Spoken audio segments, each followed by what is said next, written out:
बेटे होते थे 10 बेटे, 12 बेटे, 15 बेटे, समाज के अंदर उतनी उतनी ज़्यादा इज्जत।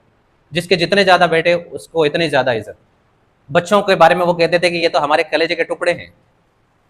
इन्नमा औलादुना बैनना अकबादुना तमशी अलल अर्द, यानी हमारे बेटे तो हमारे कलेजे के टुकड़े हैं जो ज़मीन के ऊपर चलते फिरते हैं।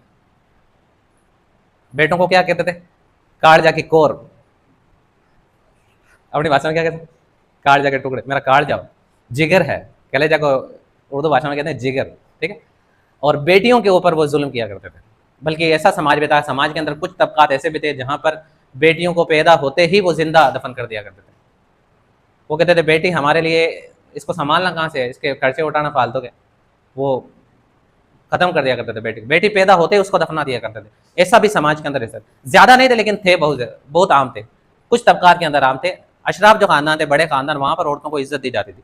बाकी नॉर्मल के अंदर तो बच्चियों को पैदा होते ही जिंदा दफन कर दिया जाता था। उसकी वजह ये थी, एक तो माल की कमी होती थी, माल की वजह से, माल की कमी की वजह से, खाने की कमी की वजह से वो बेटी को देना, और दूसरी जंगों के अंदर हिफाजत की वजह से कि अगर किसी ने मक्का के ऊपर या किसी भी शहर के ऊपर चढ़ाई कर दी तो सबसे पहले वो औरतों के साथ लूटपाट करते थे।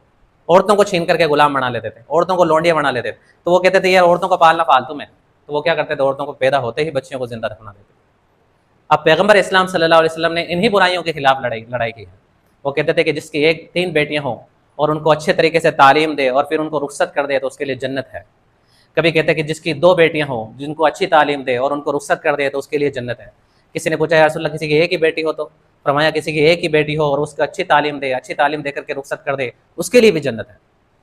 और फातिमा, अपनी बेटी फातिमा के बारे में कहा करते थे कि फातिमा मेरे कलेजे का टुकड़ा है। ए लोगों, अपने बच्चियों की इज्जत किया करो, अपने बेटी, ये बच्चियां तुम्हारे लिए जहन्नम से ढाल बनेगी क़यामत के दिन। बहुत ज़्यादा समझाया करते थे आप लोगों को। तो फिर धीरे धीरे अरब के अंदर ये कमी आई है। लेकिन पहले ये था कि बेटों पर फख्र किया करते थे और बेटियों को जिंदा दफन किया करते थे। ये दूसरी बुराई है, ठीक है।